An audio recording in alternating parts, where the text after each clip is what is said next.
Hey, English, math, and science teachers.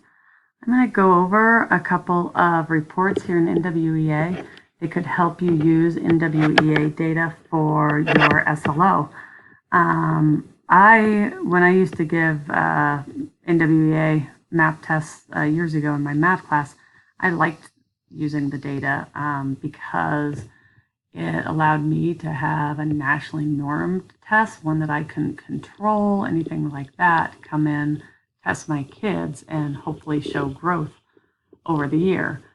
I found that talking with the students about their scores and having them set goals and all those kind of things really helped the students buy into the scores somewhat. I know this was at a middle school level. It gets even tougher at the high school level.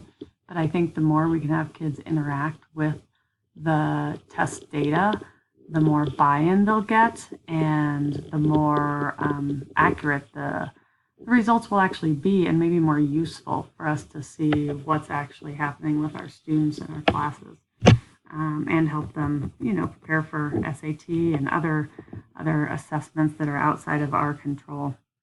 So anyway, that's just a little something about NWEA. So you could use this for your SLO data. I'm going to show you a couple of these reports. So if you log into NWEA, it'll look like this. If you go to Map Growth Reports. Now, these reports won't be current until you test your kids this fall. So I would write my SLO, but maybe hold off on putting the actual numbers in until you've given your fall data. As soon as you give the test, your reports will be ready 24 hours after you finish giving the reports. And so the window closes on the 20th, but no matter what, when you give the reports, I believe you should be able, or when you give the test, you should be able to go in that next day and pull some of these reports. As soon as you can pull the reports, you could set your goals. You could set them even before that, but I would probably wait and see what my data is first. So that's nice this year is all the reports are named over here, and they give you a little quick picture of what it looks like, and you even can do a sample class report to see what it looks like, because if not, you have to go in and design your report, and it takes a while to pull up the PDF just for you to decide if that's the one you want or not. The class report is one that you could use to set a goal. I would probably set the goal by class and not by student. By student, it will be a lot of work to figure that data. But this one automatically gives you snapshots of your class. So this is an example. This is like a 5th grade homeroom. So what this would look like for at high school would be your 4th hour algebra class or your 3rd hour sophomore English class or something like that. This data right here, that's label number 6, the mean RIT score, is the average score for your class.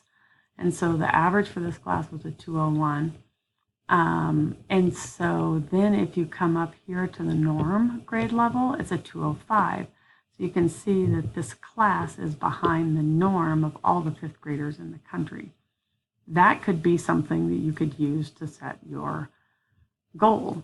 You say, okay, I'm at a 201, the national one's at a 205. By the winter, I would love to get us up to a 203 or something like that.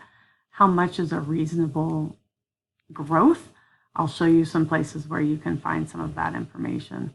This also breaks down currently how many kids you have in a low part, a low average, an average, a high average, a high. So you could even do something like, I want half of my students to go up to the next level or something like that. So you could write those a whole bunch of different ways. This is by kid. I think that gets a little bit difficult. So I'm going to go back. Another one that could be helpful. The student profile is great, but you have to pull it up student by student, so that'd be a pain. This achievement, status, and growth projection or summary.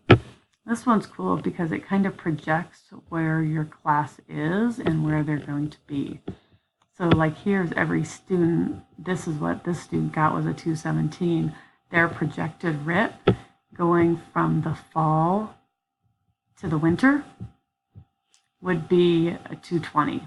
So this kid should go up 3. This one goes from a 207 to a 211. He should go up 4. And this is just all on the national data. So the national data of every kid that got a 207, the average that they went up, if they went up from 4 weeks into the school year to 20 weeks into the school year, or fall to a winter, the average was they went up 4. Okay, so that's why they set this as the projected RIT. That doesn't help a lot, but if you keep going at the very bottom, it will give you some data about what actually happened. So you could set your SLO data to say, I want at least, wow, this one had 80% of their students meet or exceed their projected RIT. And then what you do is you can just write it as simply as that. Maybe that's your MET.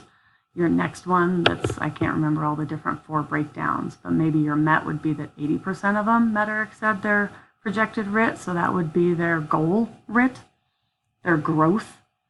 And then you could set it for 60%, and then you could set it for 40% or something like that. So for the 4 different categories, it would be much less than expected if only 20% of your kids met or exceeded their projected RIT. So I think this number right here would be a very, very simple way to write an SLO using the growth data from the fall to the winter. You pull it up after you give the NWEA in the winter and see what this number is. And it's just cut and dry for you. You don't have to do any math. So this is one I would definitely see using. And you can just play around with these. There's lots of different ones that could be helpful. They actually have student goal setting worksheets, which would be pretty cool to do with kids and let them set some of their own goals.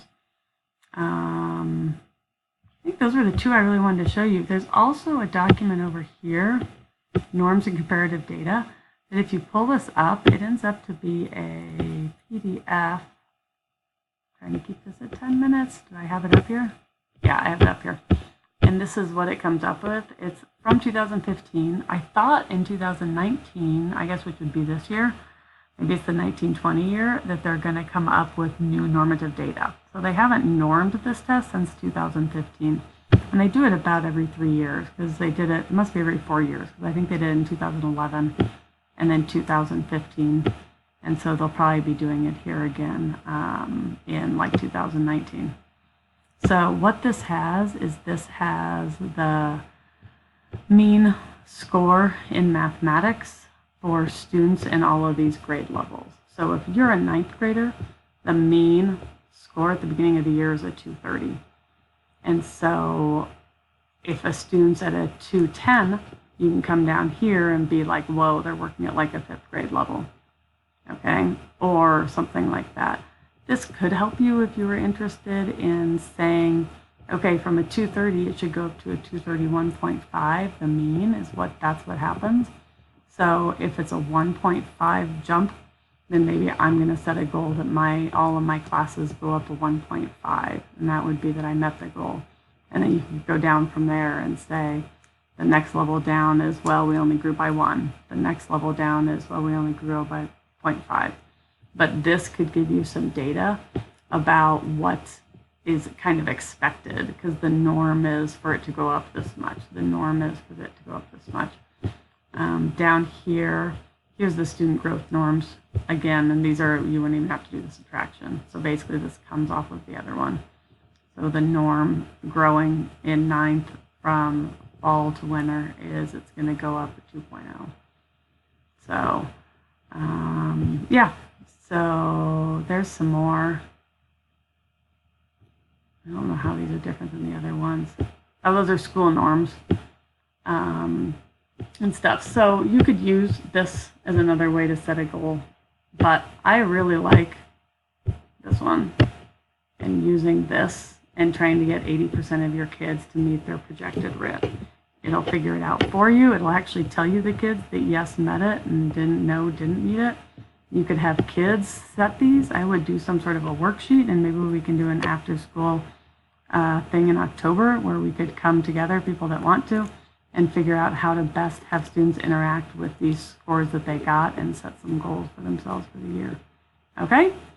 I'm almost at 10 minutes. I say keep this to a 10-minute video. So ask Adriana or I if you want more information about this. But man, I'd be using NWEA data for one of my SLOs. I just think it's a great way to use some pretty easy to get data, since we're giving it anyway, and make it mean something. Okay, well, halfway means something, right? All right, I will talk to you guys later. Bye.